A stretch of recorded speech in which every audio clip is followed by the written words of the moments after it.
Ya, Saudara, Himpunan Wiraswasta Nasional Minyak dan Gas atau Hiswana Migas Aceh mendorong pemerintah daerah melalui dinas terkait memperketat pengawasan distribusi LPG 3 kg.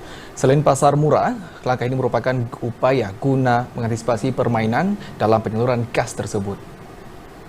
Harapan agar pemerintah daerah memperketat pengawasan disampaikan menyusul kembalinya muncul keluhan masyarakat akan sulitnya mendapat gas LPG subsidi 3 kg.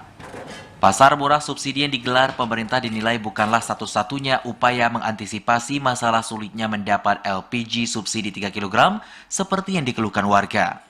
Kegiatan ini disebut perlu rutin dilakukan sembari meningkatkan pengawasan atau distribusi LPG 3 kg.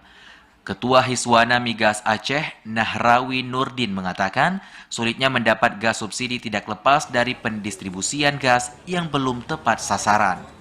Menurutnya, mendistribusi gas harus diberikan kepada mereka yang berhak menerima sesuai skema penyalurannya. Gas hanya diperuntukkan bagi mereka yang kurang mampu, usaha mikro, nelayan, dan juga petani sasaran. Kenapa dibatasi? Sedangkan di pengecer banyak. Itu terjadi harga mahal.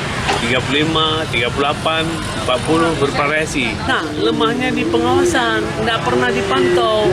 Ini di bawah dinas apa? Itu perlu. Bangkalan menjual ke para pelaku. Tidak ada pengecer. Ada skema, satu masyarakat miskin, para pelaku UMKM mikro, dan petani nelayan. 3. Selain mengimbau pemerintah melakukan pengawasan, Nahrawi juga meminta aparatur sipil negara tidak menggunakan subsidi jenis ini. Dari Aceh Besar, Arman Konadi, TVRI melaporkan.